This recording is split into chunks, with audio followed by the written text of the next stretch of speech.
Hello viewers, আসসালামু আলাইকুম। Naznin kitchen থেকে আজ যে ভেজিটেবলের এটি রেসিপি নিয়ে হাজির হয়ে গিয়েছি। দেখতে পাচ্ছেন কী কী লাগছে। এখানে আমি বরবটি নিয়েছি, গাজর নিয়েছি, ব্রকলি নিয়েছি, আলু নিয়েছি, এখানে পেপসিকন নিয়েছি, পেপার, অ্যান্ড দেন এখানে নিয়েছি কলিফ্লাওয়ার। দেখতে পাচ্ছেন এখানে চিংড়ি মাছ নিয়েছি কয়েকটি, আর নিয়েছি এখানে মুগ ডাল ভেজে ধুয়ে নিয়েছি, টমেটো কুচি, এখানে পেঁয়াজ, লাল পেঁয়াজটা নিয়েছি, আর নর্মাল পেঁয়াজ, রসুন কুচি, আর লাগছে এখানে মরিচ কুচি। আর আমি এই মাস্টার্ড অয়েল তেল দিয়ে এই রান্নাটি সম্পূর্ণ করব। ফিরে যাচ্ছি রান্নার পর্বে। দেখতে পাচ্ছেন আবারও এক নজর দেখিয়ে দিচ্ছি কি কি ভেজিটেবল লাগছে আমার এই ভেজিটেবল রান্নাতে যা যা লাগছে। আবার এক ঝলক আপনাদের মাঝে দেখিয়ে দিচ্ছি।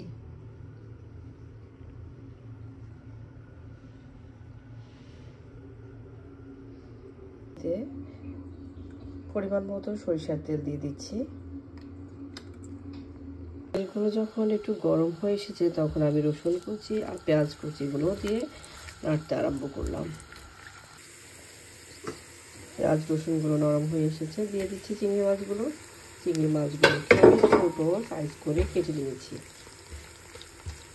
আদা এবং রসুন পেস্ট দিয়ে দিচ্ছি, মুগ ডালগুলো, লবণ দিয়ে দিচ্ছি, ফালি করা কাঁচামরিচগুলো দিয়ে দিলাম, এবার দিয়ে দিচ্ছি টমেটো এবং পেঁয়াজগুলো, বাকি পেঁয়াজগুলো। এবার দিয়ে দিচ্ছি হাফ কাপ পরিমাণ পানি।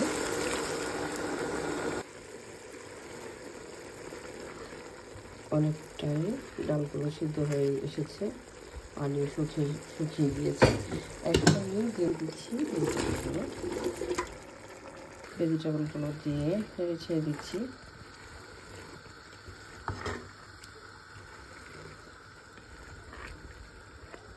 এবার দিয়ে দিচ্ছি এখানে 1 চা চামচ পরিমাণ ধনিয়া পাউডার, হাফ চা চামচ হলুদ পাউডার, হাফ চা চামচ মরিচ পাউডার, আর হাফ চা চামচ চিলি ফ্লেক্স দিয়ে দিচ্ছি মশলাগুলো। এবার সবার শেষে দিয়ে দিচ্ছি ক্যাপসিকাম।